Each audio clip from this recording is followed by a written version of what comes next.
A whole entire live man that just crawled out of the room. He doesn't want to be seen. Everybody saw you. Hello again, Flynn's family. Today is a pleasure to have you back at home. Well, we have seen each other in a convention and it was a pleasure to interview. Likewise, pleasure to be interviewed.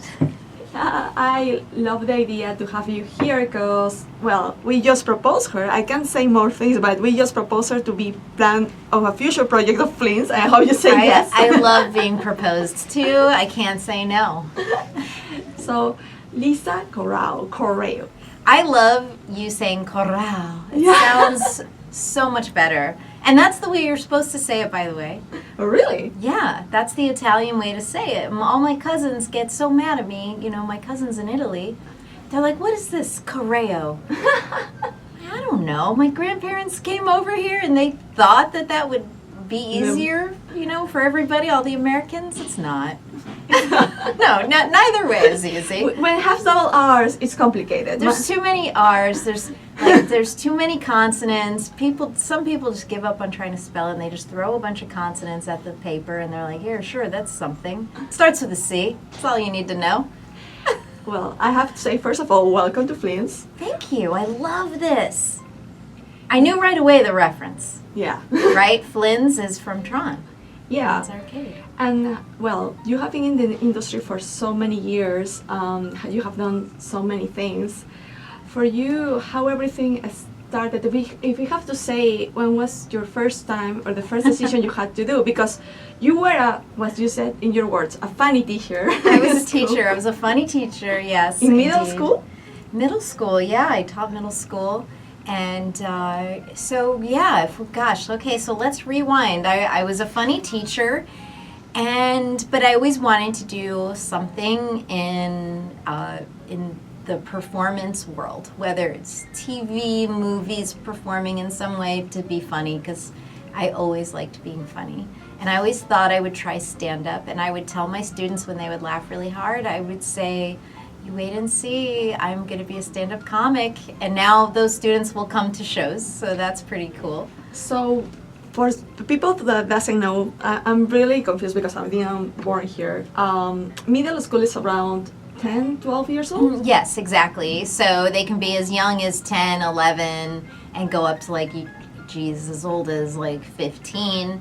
But yeah, so usually 11 was the sweet spot there. So we have to say your first audience was really hard because getting pre-teenagers or teenagers. Oh yeah, but what a great way to learn how to deal with hecklers and a rowdy crowd and getting everyone's attention on you because you need them to focus. So actually, a lot of stand-up comics used to be teachers. It's actually a pretty common thing to come across. And I still have my teaching certificate, by the way. Over COVID, I actually went back to teaching for a little nice. bit. Yeah. So if you want a teacher with some comedy extra, some spicy there, call Lisa. That's true. I could do some tutoring out there. If you want a stand-up comic to teach your kids, here we go.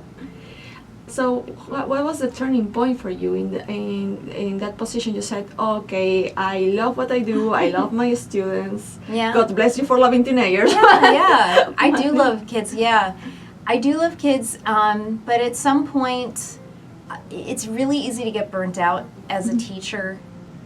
I mean, especially for me, I think it's amazing teachers who can really do it, for their lifetime, But I was, the first time around teaching, I did it 5 years straight. Wow. And then I had my daughter. And so I knew I was going to take at that time, at least, I don't know what it is now, but you could take up to 3 years leave where they hold your position, And so I took that. I'm I'm going to take that time. And that's when I started comedy. And it was just I was just at a point in my life where I was I can't believe life's going by and I haven't done a thing that I want to do. Anytime I catch that in my life where I'm wait, that's the thing I've always wanted to do. How come I'm not doing it? When I catch those moments, I'm I better do that right now. Because tomorrow's not promised for anybody. It's what are we waiting for? If there's a thing you want to do, you should immediately do it. I don't care what it is. But you feel it was like into you since a very little age, because there are some people who, for example, perform in front of the family when they were little kids. Yeah. They were the opposite of comedians who are totally shy, but as soon as you put them on the stage, they are hilarious, or they are very grumpy, and then as soon as they are on the stage, they change personalities. So for you, how was that journey? Sure. I was a combination of things because I was shy in school, and it was really important to me I was not a class clown. It was important to me to man, what a people pleaser, but I was like a good little student. I wanted the teacher to love me, and I wanted to follow the rules. So I was a little performer like at home, or maybe to my friends when it was like okay. So I'd be shy, I'd be like clam up, but then I'd be like, wow, like this little wild, weird kid. I would do characters. I would always try to get my parents to laugh. It doesn't take a therapist to figure this out, okay? My dad would kind of be like, my brothers and I, we were brats, and basically we could get away with stuff if we were funny. So my dad always cared about comedy, and if we were funny, he just loved it. So, it always comes back to parents' approval, right? So there you go. Oh, that's very interesting. I love how parents, if they wanted or not, they always kind of influenced you in your path. Totally. And what your parents thought after you turned into a comedian? My parents are so sweet and cute. They have always supported anything I've ever wanted to do. They're so loving. What I remember when I first got the teaching job, they were so proud of that. And you know how at school you'll have open house like in the first week or so the parents can come and see the classroom and yada yada. I remember on my first year teaching, open house, and my parents showed up to see me, the adults, the teacher. And I just remember my little classroom door had one of those little windows, like a slit, like a little rectangular window. And I'm talking to the parents and their kids, and I look out that little window and I see my parents' little cute faces just beaming with pride because look at my daughter. And that's how they'll show up to stand-up shows. Now it's always this my cute little parents, and I would not be able to even do stand-up if it weren't for them, because they've helped me with my daughter, to be able to leave her with her grandparents to go and do a set somewhere. I just wouldn't be able to do it. So it's been amazing. Because also I feel the stand-up comedians, okay, so I come from Peru. I have also done some of the people who are in the stand-up comedy business were just friends with me when I was studying theater when I was 16 or so. In Peru? Yeah. Woo! That's awesome. But I feel since it's a small market, they go generally to the same districts in the city, so it's like bar presentations and stuff like that. But here you actually have to go through the country, which is so crazy. I mean, it is crazy. Some have presentations in provinces, but it's not as common as I see. Hey, next year, I feel it this way when I now know comedians. You have to schedule a year in advance or months in advance to go to make a whole tour through an area. Yes, and it's a lot of work. It is. And I got to tell you, and you mentioned in the beginning, I've been in the industry a long time, but the funny thing is, I feel like I'm just beginning right now, because when I started, and for many years, it was kind of like a really amazing hobby for me that I just was lucky enough to do a lot with, because when I started, my daughter was little, and I would get on stage and maybe not get on stage again for 2 months. And you can't really do comedy that way, that's not enough. And then, and obviously wasn't traveling then and whatever. And then I was just lucky that, gosh, I really loved it so much I stuck to it. And I'm telling you, it's only recently that I feel I'm starting to feel like a real comedian, because now, I just recorded my first special. I've never recorded anything before.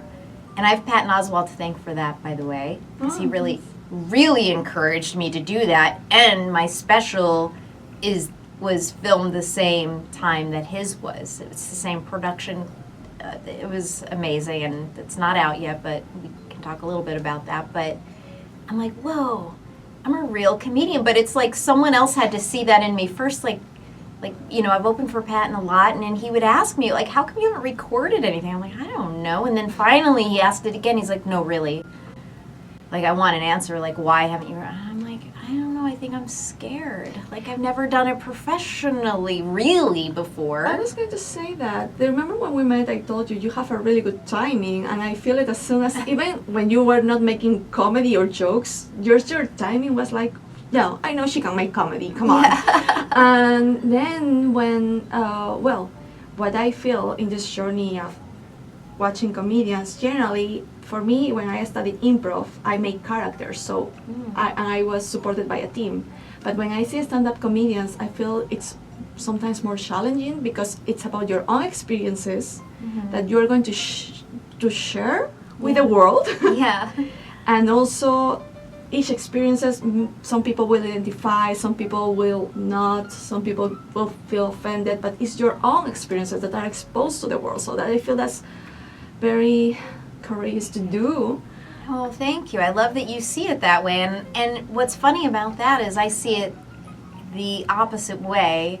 When I'm doing comedy with other people, I feel a different kind of pressure. And again, going back to, as I'm trying to be a recovering people pleaser, to be thinking so much about not letting the other people down. Whereas for stand-up, I'm the only person I can let down, and I'm okay with it. And it's just like, oh, that was not a good set. I'll have another one tomorrow. It's okay. You know, so I feel like not a lot of people can get hurt if it's just me, I guess. So, yeah, I think it's scarier to do that, you know, with with other funny people, you know. What in your mind crossed at some point when you said, oh, no, it's not the time, why not doing it? Because I think you were ready as well. I'm totally there with us, but you were ready. Yeah, you know, it's so funny. Yeah. Sometimes I feel people just question themselves too much, and even It's when true. you are in the stage. And have you ever had a very weird experience where somebody, you know, just yell at you something, and how you recover from that experience? Because I feel that sometimes also the bad reaction of the people will put you down sometimes. It has happened to me on stage. It has happened to, I think, many people who has been on stage for a while. Yeah, you know, I guess I've done it long enough now that I can say, well, not getting a laugh always hurts a little bit, but also I kind of laugh at those moments, you know. It's funny to me when something bombs, you know, because it's like, it's hilarious that I thought that was funny and no one else in this entire room agrees with that weird thing in my brain that in the middle of the night I probably jotted down and thought, ooh, baked potatoes, hilarious, or whatever, you know, insert whatever idea that I found funny in that moment. And I think as long as you stay present, it's really great. I think that's one of the things I really love about stand-up is, like, it's a moment where you can't help but be very, very present. Yes. You just can't help, you have no choice but to be in that moment, hopefully, you know. And yeah, so I can bomb now and it doesn't like destroy my life. But of course, when I was new, I was like, oh no. My second time ever on stage was kind of a bomb, and I was like, oh, that didn't feel good. I want the good feeling again, because my first time was I got some pretty good laughs, you know, and I was like, I want that feeling again. And it made like this lifelong quest of going, how do I get those laughs? And how was the experience also into doing acting? Because I know you were part of a Nickelodeon experience in a show. Yeah, I know, right? How lucky. Yeah. It's, you know, acting wasn't something that I was seeking originally, but being on stage and performing, thank goodness, there are people that are like, you can probably handle this or that, you know, in acting. And it's so much fun, and I feel like I've been so lucky to get that. And actors out there, I really respect what you do. My best friend is an actress, Daniela McGinnis. Shout out to my bestie. She works so hard at being an actress. And I'm like, man, it hurts me almost to see how much work it is, because stand-up, I feel like, is the perfect thing for a lazy entertainer. There's not much I have to do to it comes naturally to me, at least, to get up on stage. My jokes are always kind of floating around in my head. I don't have to have any costumes. I don't have to memorize lines. I just have to get there in time and say things into a microphone. Don't need any other equipment than that, really. And but I've been lucky, and I've been, given some acting roles here and there, and I love it. I hope I can do more. I've got some work coming up, and so I'm trying to learn acting as best as I can to keep up with those things that are offered to me. But I think I can't ever see myself as becoming like a Shakespearean actress. But with stand-up, I have learned how to be present, and I think that's a big part of probably acting too, being present in whatever that character's brain space is. So for the people who is out there who is watching this podcast, what is to be present? Because I feel with all the things that are happening nowadays, people is like, I have to do this, that. They are in auto mode, but they are not present in the situation. Yes. So for you, what means to be present? It's a good question, and I think that's something that it's an ongoing question in my own mind all the time, because I have a theory about this, that you got to be present but not too present, because people who are too present are crazy. Okay, those are the people making the viral videos on airplanes, because they're living a little too present, and they're just like, I gotta get off this plane right now. Let me open the emergency exit. Let me stab the flight attendant, whatever it is. I think they're being a little too present. We still have to think about consequences, and even on stage saying I'm very present, I am and I'm not. My brain is thinking, actually I think Jeff Foxworthy said that. What's happening in your brain when you're doing stand-up is you're thinking of the joke you just said, you're thinking of the joke you're currently saying, and you're thinking of the joke you're gonna say next. And it's true, your brain is lit up. Oh my goodness.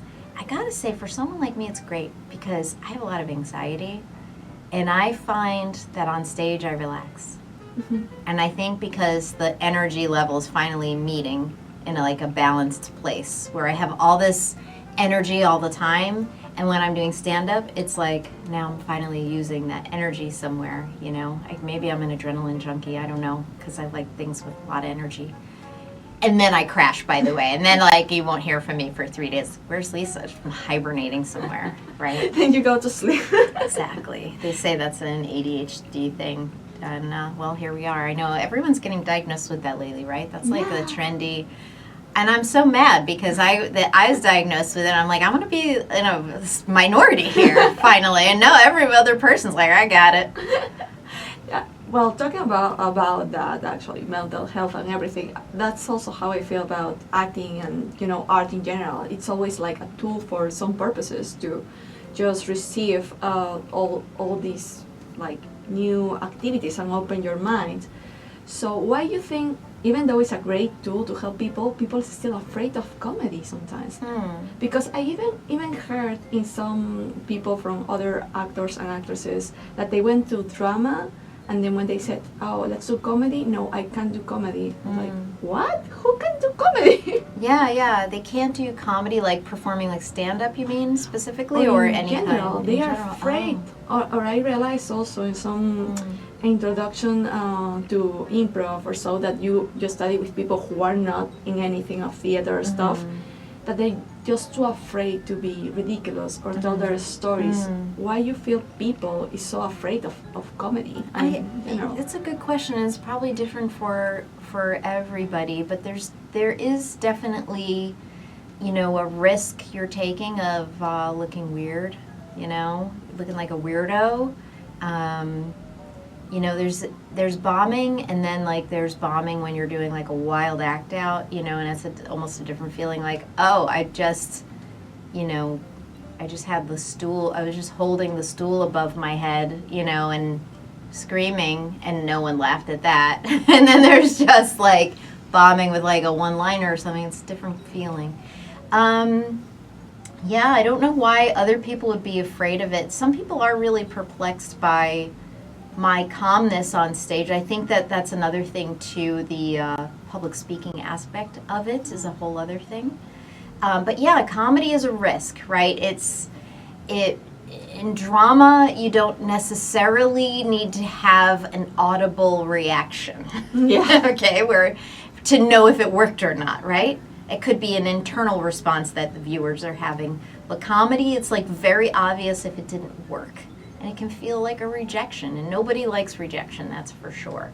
I really think that being such a weird little, and I say weird in a loving way, but a weird little wacky, funny kid really helped me, because a lot of times I was just used to being like, hey, she's a weird kid. I'm like, yeah, I'm a weird kid. Not everyone gets this, people. Hey, I'm not for everybody. These are the jokes. You know, sometimes other kids would look at me like, that's strange, or teachers would be like, I don't get it. And then if I was ever around someone who was laughing, then I would really shine, you know. But I was kind of used to like I remember being a teacher, and I'd be cracking jokes, and sometimes the other, like at meetings, teacher meetings, other teachers would be like, this is inappropriate, you know? Yeah. This is just, you're an inappropriate woman. How dare you? I totally get you. I used to do speeches and presentations for universities in Peru. You gotta be serious. And I was basically making a stand-up show. Yeah. Because I hated the fact that you come with another, speakers for like 3-4 hours. Those kids are like sitting on a chair after 3 hours of just listening to a man in a suit. So bored. It's so boring that seriously, sometimes I went barefoot. Just to... Really? Yeah. And I started making jokes to the kids and passing the microphone, and we would have been best friends in Peru. You know what I mean? Like, when you're in an environment with no other, like, funny women, and you find another funny woman, you just have to make eye contact. Like, you and I would make eye contact across the room and just be like, hey, you're funny, I'm funny. Like, we gotta hang out and make fun of all these people. Come on. Exactly. Because I feel like what I learned is that you have to listen to the audience. And for example, when I saw you in the conventions talking, you're a very good listener. Seriously. Oh, thanks.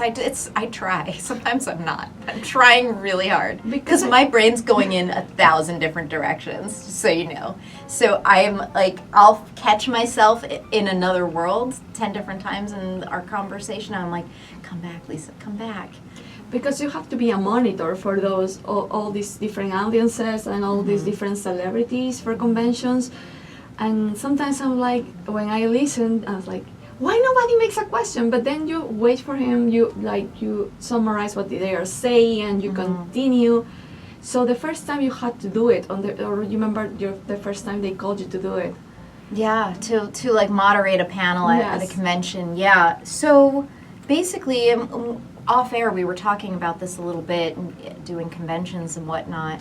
So I started doing conventions, and when I say doing them, I literally, on MySpace, this is how far back it goes, I found a local, small comic book convention, and I messaged a guy who just had a lot of pictures at one, and I said, hey, where is this?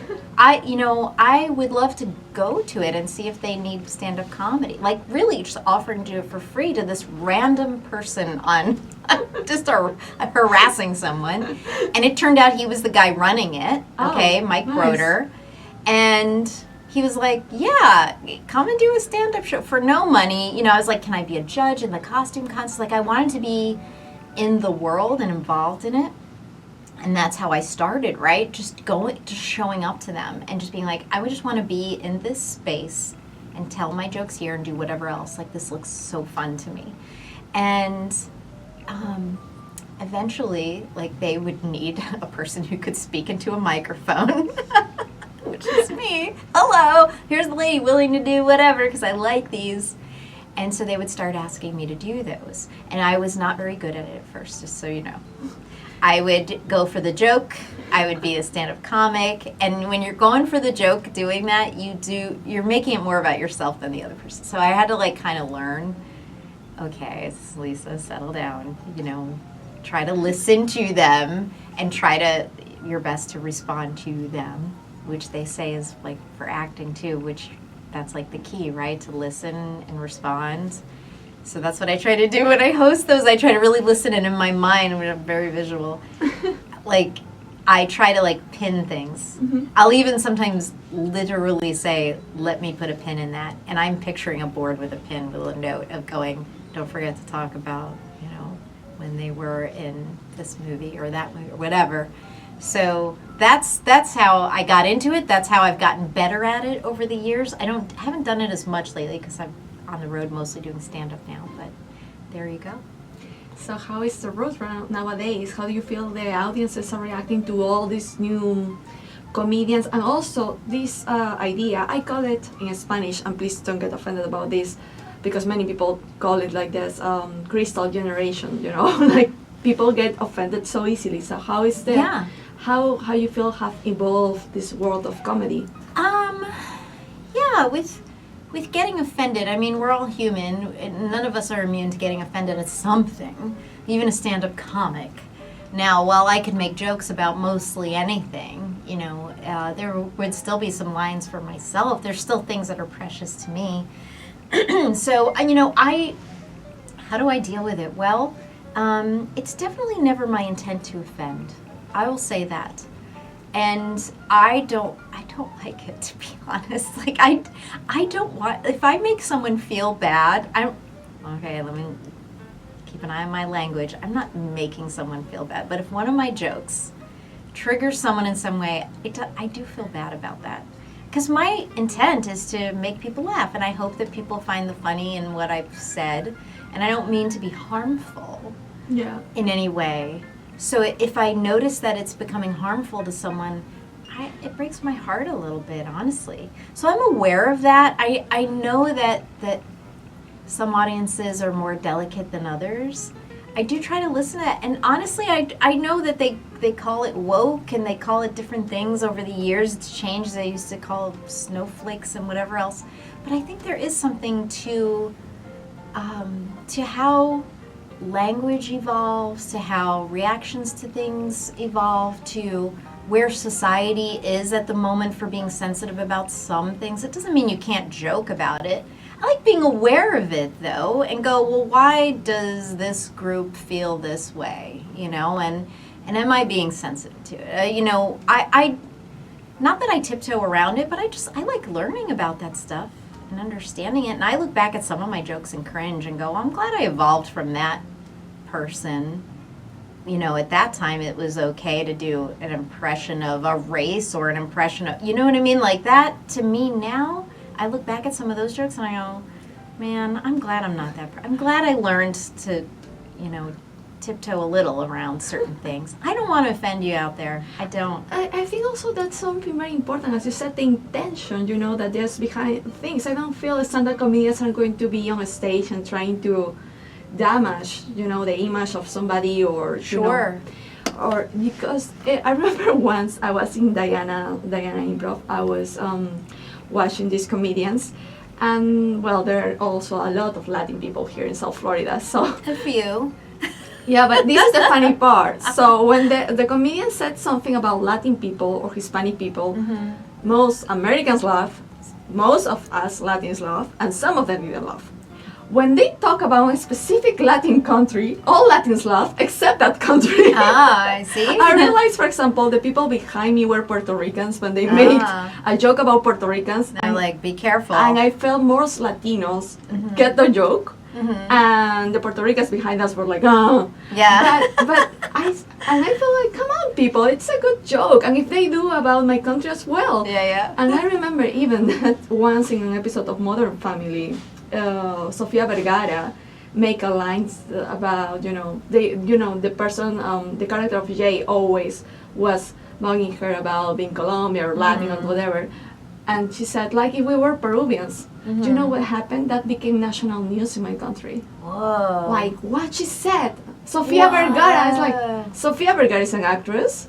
There's a script. Somebody produced this thing. It's not her. Yeah, I know. That's national news. I was like, what? Isn't that interesting? I'm fascinated by that.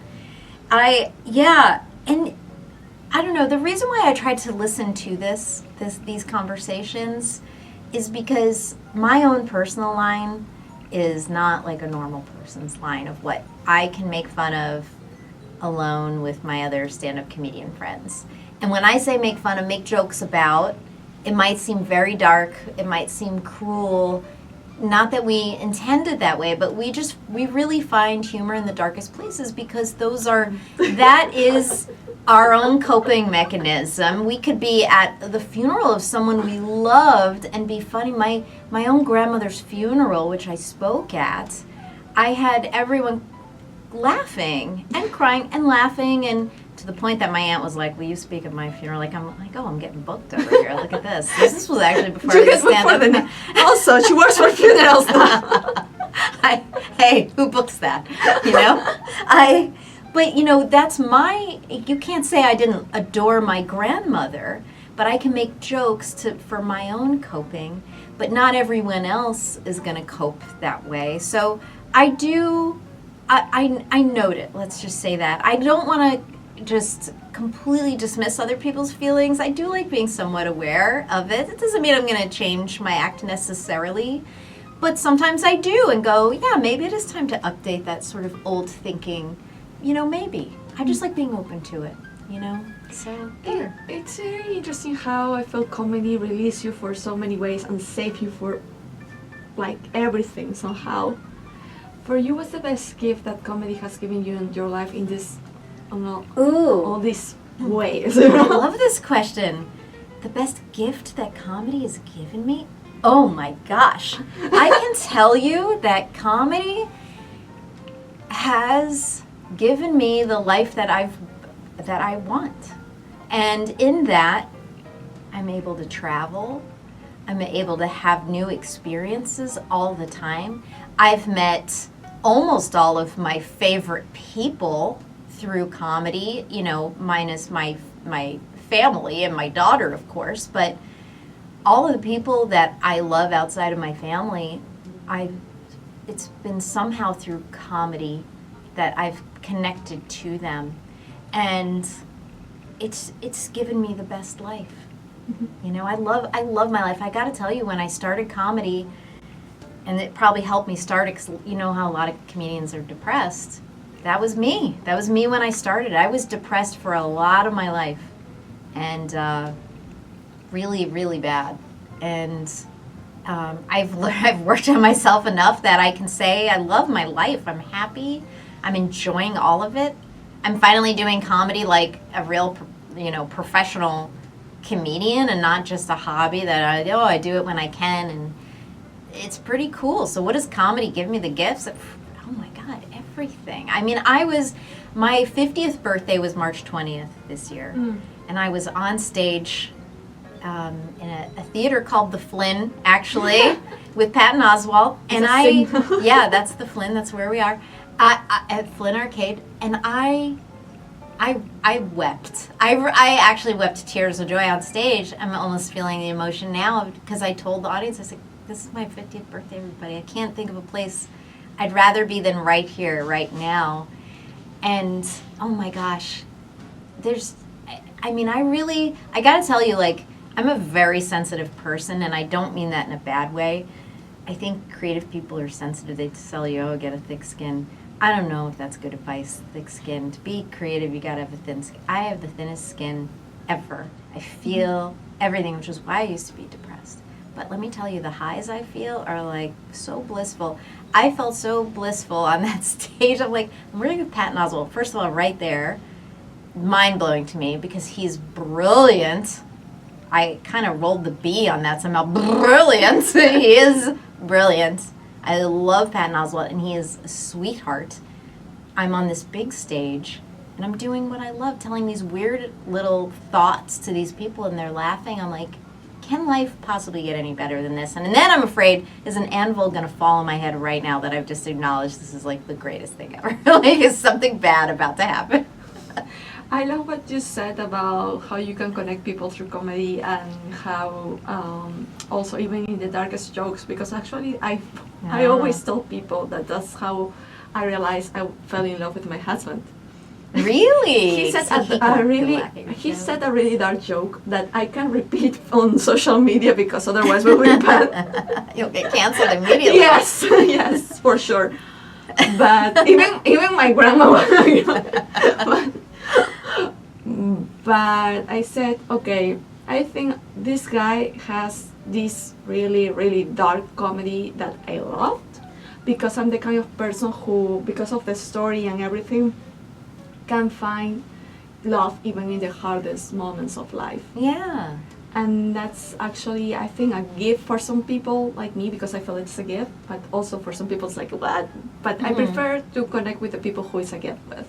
Yeah. That's beautiful. That's how you know that person is meant for you, meant to be in your life.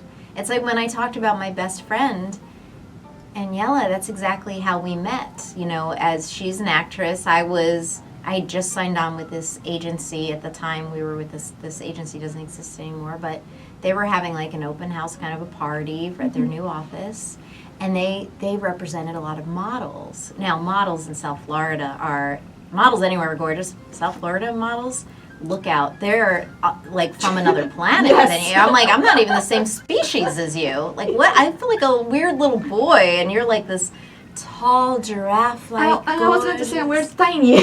Tiny. I'm under 5 feet tall. I'm this weird little funny lady, and I see across the room what I could tell was another funny lady. Oh, also, by the way, stunningly beautiful. But we just locked eyes, and we could tell like we're the ladies who are gonna make the jokes, and we were just drawn to each other. And the thing is, we're never going to cancel each other, okay? Now, if the public saw what was going on in any comedian's mind at any time, we would all be canceled forever, and that's it. And we're sorry. That's just how our brains work. Can't help it. We're going to find the funny in pretty much any situation. Yeah.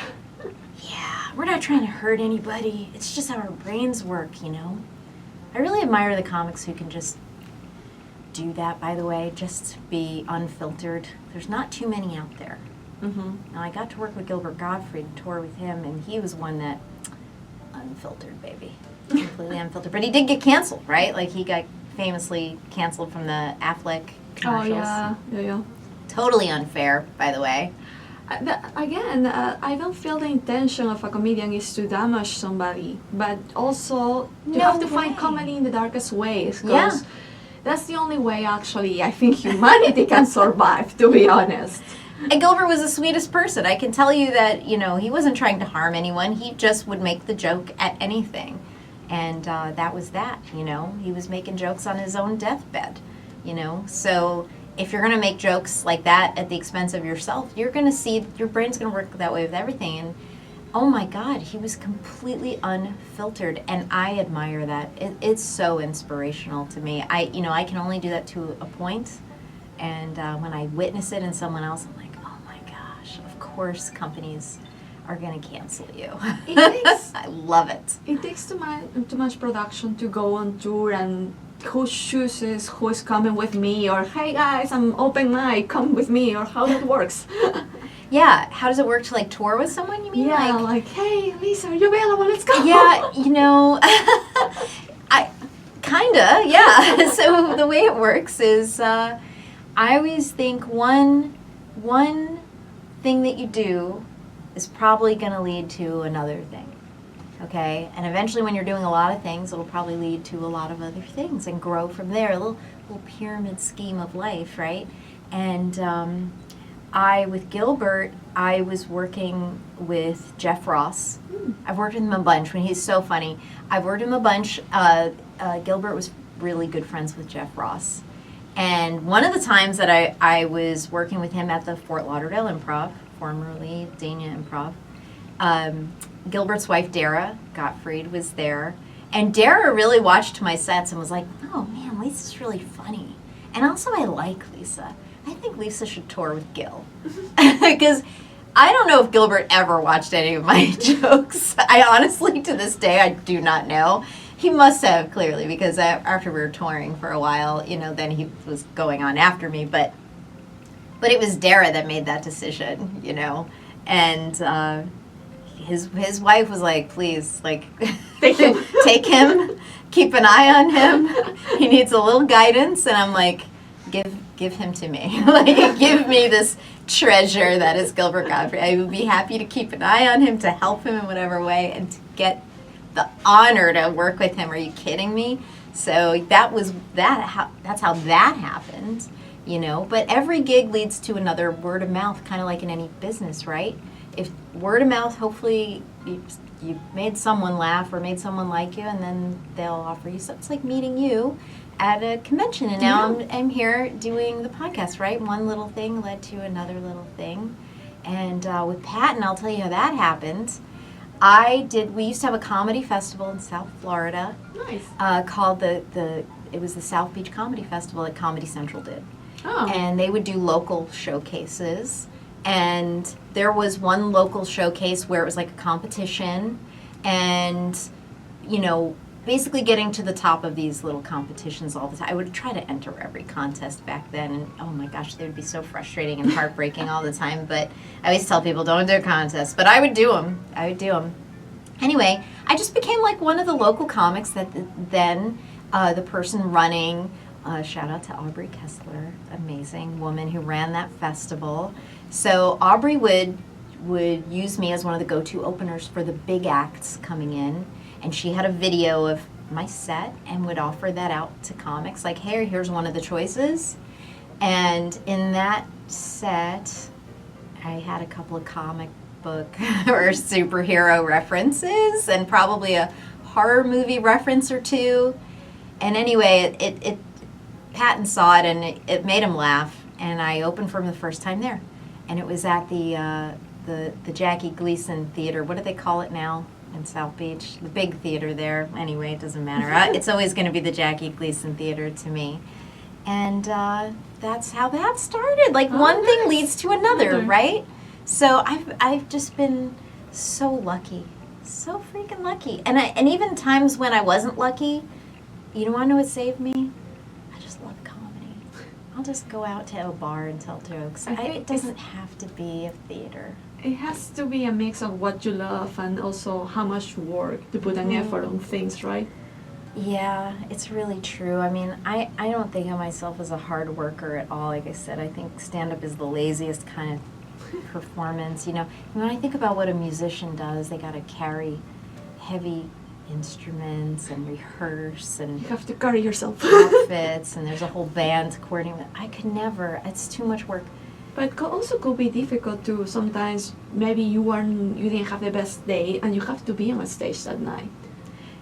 Yeah, there's they say the show must go on. I don't necessarily believe that. The show actually doesn't have to go on. You could say, can someone else do this? There's a couple times. I remember like when I got divorced. That was a really tough day. Like when the day I knew it was happening. Oh, you had to perform? Yeah, I remember oh gosh, this was terrible. Jim Brewer asked me to feature at the West Palm Improv, and he had seen me, I think I hosted or did a guest set at the Fort Lauderdale Improv, and I think his wife was there, and I made her laugh. I make wives laugh a lot. That's how I get a lot of my gigs. If I can make your mom or your wife laugh, I am golden, okay? Nice. Yeah, I make women laugh, I think, and that's always been a theme in my life. So the girls and the gays, they love me and I love them. They know it. And so anyway, he asked me to feature. I had never featured before at the Improv. I'd featured at other small places and whatever. So this was a big deal to me. There was a lot of pressure. Well, guess what? Day one of the weekend was the day that was the decision for the divorce. And I cried the hardest tears. You know when you cry so hard that you look in the mirror and you look like a different person? Like you don't even recognize yourself. Your eyes are so puffy and you're just like, let me see if I can hold it together. I remember putting I Googled it and I was like, you're supposed to put tea bags on your eyes. So I'm teabagging myself. Literally, I have tea bags on my eyeballs that I had in the freezer. Nothing. I looked terrible. My brain was like, forget it. And I did not have a great set. And you want to know what sucked? It's so embarrassing. But they demoted me to the host spot, which is doing less time. No, I didn't tell anybody what was going on, by the way. They just knew I didn't do a good job in the feature spot, and they were giving me a chance. Wasn't a great set. So they demoted me. It was embarrassing the rest of the weekend to be like, they asked me to feature, and now I'm just the person. There's nothing wrong with hosting, by the way. I'm not crapping on hosting. It's like the hardest part of the show because you get them cold, and you got to get them warmed up, and then probably do announcements and everything too. Okay, but it's less time. Yeah. And it's less money, by the way, too. Oh. And so, it's just like, I felt like I let the world down. I let everyone in the world down. I let myself down. My daughter, I'm divorcing, my parent. I felt like the world hated me that day. It was the hardest day. Jim Brewer, if you're out there, sorry, I sucked, but that's why. I never told anyone that. Oh my God. Yeah, it was a tough day. Thank you for sharing that experience with us. Hey, because also I feel like sometimes people don't realize what the person on the stage has to pass to be on that stage. Yeah. And that's also I know that I respect even Bad Bunny, that I don't like his music. But I respect the fact that somebody can be performing and can entertain the whole audience, because that's something that not many people can do. Yeah. When I was little, and I did this since I have memory, I thought everybody could do it because I did it. So it was like, I'm a normal person, everybody can do this stuff. And then when I go to school, when I started doing expositions of science or whatever at school, I realized other girls were not able to do it. I realized that other kids were struggling with being shy. And then when I feel people, sometimes these shy people try to do something at comedy or, being on stage, is so good for their souls, but it's also good for the audience to show them, hey, I can do it. Yeah, wow. Yeah, it's really true. Yeah, not everyone can do it. And it does come naturally more to some people. And I've never had stage fright. Sometimes I get a nervous feeling before a show, but really I know that it's just energy getting ready to get on stage. I don't really contextualize it as, oh, I'm scared to do this. But if you're not someone that is comfortable getting up in front of people, I think that all that energy you get can be very overwhelming. And to me, I'm like, ooh, good, I'm getting energy. Let's do this. Give me your souls. And sometimes the moment, give me your souls. Sometimes that moment when I get on stage and I haven't leveled out yet, it almost takes your breath away a little bit. I'll just say to the audience, I'll acknowledge it. Just be like, whoa, I'm a little jittery right now, everybody. I find like if you say it, like that's like the best thing. But yeah, not everyone can do. Some people are really, truly are like with public speaking, like it's impossible, I've just never been that way. Even when I was like 5 years old and my mom put me in ballet, which I hated ballet. I remember we had this huge recital at Sunrise Musical Theater, and I literally fell asleep on stage.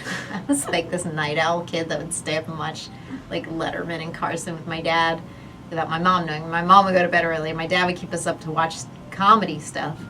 And yeah, I would be tired. So I just fell asleep right on stage. I remember the other ballerinas going, Lisa, like poking me. I'm like, I'm taking a nap. Like that's how comfortable I am on stage. I will literally just go to sleep. And by the way, back to, the show must go on kind of thing.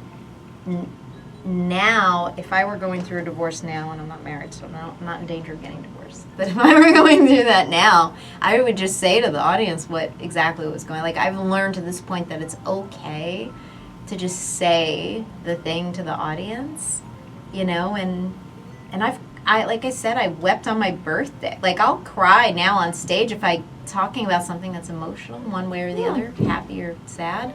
If tears come out, I'm like, this is great. That's very brave. Oh, it's thanks. I think it doesn't feel brave necessarily, but I like it, whatever it is, I do believe it's brave, because if you go through the normal, regular people is too afraid to share again. Yeah. To share anything and everything at the same time. Yeah. So those experiences and be there in front of an audience doing it, it's like, wow, claps. Yeah. All that energy's got to go somewhere, right? I think tears are the best now. I used to hide tears when I was a kid. I'd hold them in. Now I'm like so happy when I cry. I feel like it's such a release, And I've gone on stage, where I've had loved ones die, and I've got a show, and if I talk about it and I start tearing up, I think I'm sharing a human moment with certainly everyone can relate to that, and I probably have jokes about it too, so, let the tears come out. I'm also going to make jokes, don't worry, so that I can do, that I am comfortable doing now. Now that your special is coming, I guess you're in post-production right now? They're in post-production. I actually today, right after this podcast, I'm going to go and put notes on timestamps because the way I recorded my special was in 2 different parts. Oh, okay. Okay, so because Patton's warm-up, so when we shot his special, and this is very normal to shoot a special, we did 2 shows. Okay, we did 2 performances so that they could have 2 takes of him in case if they need a cutaway or whatever. Maybe the audio skipped on what, you know how it works. You want 2 for safety. Yes, okay? always. For editing. Well, for me now I'm doing warm-up. So what I did was 2 different sets that they're stitching together into one set. So, the editing is going to be a little interesting for mine because they have to stitch it together where I might talk about one topic in the one set and talk about it again in the other set. Well, I want that as a chunk in one seamless thing. So the editing's a little tricky, and I just have to go home and go through the. It's so brutal to watch yourself on stage, by the way. But it's been to watch myself perform. We're so self-critical. It's awful. I was going to say, I don't like to watch me ever. Yeah. So, you know how no one likes to hear their voice? Yeah, it's like that, but also your jokes and it's hard. It's gotten easier for me to do. I'm I just have to do it. But yeah, I have to sit and go over it with a fine-tooth comb and really go, ugh. Luckily, it came out good enough that it's not a thing that makes me cringe, so that's a good sign. So for you, how are the next steps in this, wonderful career? Because I think maybe this is just the beginning of something bigger. Thanks. Yeah, I feel that too, actually. And the good news is, if it's not, and I kind of started talking about this earlier, I really know exactly what I love about stand-up. And that is the heart of it, of thinking of something funny and sharing it. And when it gets a laugh, you're like, oh, that is a little gold nugget there. And I'm always going to love that.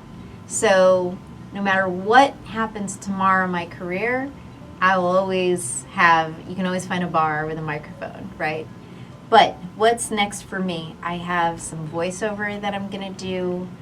I have some big military shows. I'm going to do a military tour to perform for... Marilyn Monroe? Military, yeah, make the troops laugh, which I've done before. And it's really cool. Yeah, I'm going to come out like Marilyn Monroe. Hello, boys. Well, there's girls, too. This is the only thing that comes to my mind. I know. I know, and Bob Hope. It is like that, kind of, It's so fun to perform for the military. I've got one of those coming up. And who knows what's next? We shall see. And hopefully everyone listening, give me a follow and you can see what's next also. Yeah, final words for those kids, those middle schoolers who... I just want to say middle schoolers because I feel preteens and teens are very judgmental of themselves. Mm-hmm. And they are in that moment of their lives where they think they have to resolve everything. Mm-hmm. And they actually also look up for their teachers. So Mm-hmm. what would you say to them? Ooh, what do I say to them? It's a lifelong quest to find yourself. You're just beginning. So I'm still looking for parts of myself now at 50. And when I was a middle school kid, right at that age is the transition. You're going through puberty, but also your identity now isn't just about, my parents or whoever's my caregivers are. Now you're starting to become this individual, and you are starting to find who you are. So of course you're self-conscious. You are conscious of the self, so it makes sense. Well, let me tell you, they're seriously, I'm still figuring that out. But what I've learned now is that some of the things I was afraid of then about growing up or getting older, I was wrong about a lot of things. You know, especially being a woman, we're lied to a lot about Yeah. like aging, like as if we expire at a certain age and we have to do certain things at a certain age. It's And true. anytime you're catching yourself thinking like that, just know that you're wrong. You can do whatever we're so much freer than we think. Literally with everything in our lives. You're free to do that thing you want to do, like I said in the beginning. By the way, caveat with that, if your thing you've always wanted to do is like be a serial killer, don't do that. You know, maybe get some therapy for that. Like nice things. Go on that vacation, that's all I mean, you know. I'm going to go to Peru, by the way. We'll talk about that. Oh, But anyway, we should go do some stand-up in Peru together. Yeah, I mean, I've never done a stand-up in my life, and I hope people don't try to kill me after the show. My goodness. When you're literally thinking about people killing you at a show, which I have had that before, you're actually thinking about your life. Because I had someone pull a gun once at a show. Oh my god. Yeah, it's Florida. Hello.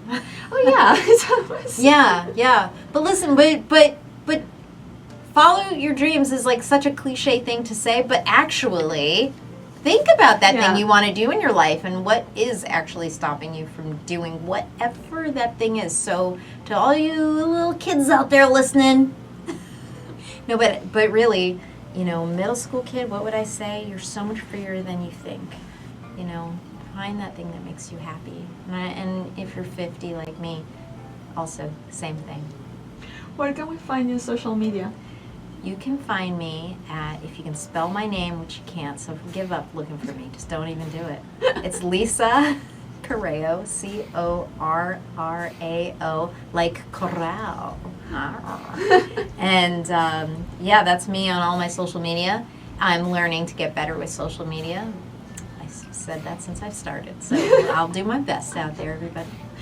Thank you so much, and remember also to follow Flynn's Arcade in all their social media. You will see it here at the copy text at the end. Thank you so much. Have a great night.